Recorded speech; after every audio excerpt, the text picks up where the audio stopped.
let's assume that the child is being bullied in school. They're constantly coming and complaining about this one child in school. Yes. Now, as an adult, you know, if you don't understand what the child is really struggling with, you're only going to say you speak back to him or you hit him or something like that. Give them a solution that the child may not be ready.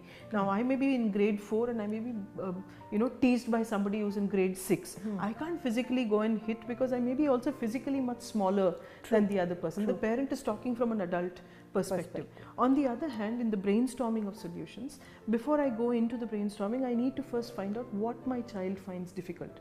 Okay. So it could be that, you know, I just don't want to be called names, right? Second thing could be that I want to stand up for myself. Third thing could be that, you know, I want to be able to make friends so that this criticism or this teasing doesn't affect me. So I need to understand what is it my child really wants in this situation, as opposed to let's stop the bullying. Okay. Right? Secondly, once I've identified what my child wants from this situation, then I would ask them what are the many ways in which we can reach this, and ask it as a question. Because when we give it as a statement, I'm not going to allow my child to acquire problem solving. I'm going to entrust upon them, or rather push down their throat something that they may not be able to digest. And that way we are not inculcating problem solving skills in the child.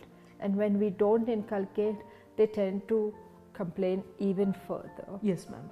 And you know, that's where asking the question is important, because when I ask a question, it goes to the part of the brain that can look for solutions, as opposed to a statement where, you know, I just need to break it down into action. If I don't have that skill, it will not go there. So brainstorming together, and then the child will come up with amazing answers. You know, they'll even talk about superheroes, all of these things, and that's natural for them.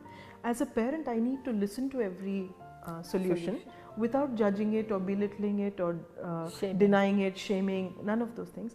I listen to all the things and then ask them, okay, how will you make this happen? What are the steps you can follow here? Do you think it will work? This way you're also helping them strategize. Yes, we are also helping them look for ways and letting them know that, you know, nothing ends. You do always have the opportunity to look for more options. This would be something. And then once all this happens, zero in on 1 or 2 strategies that the child finds most effective in their perspective, and then let them go and try it out. Once they try it out, they will know for sure it's working or not working. Then sit down with them, do a review. This way what happens is the child realizes that when I have a problem, I don't need to complain. I need to identify what the problem is, look for ways to solve it, try it out, review it and start again.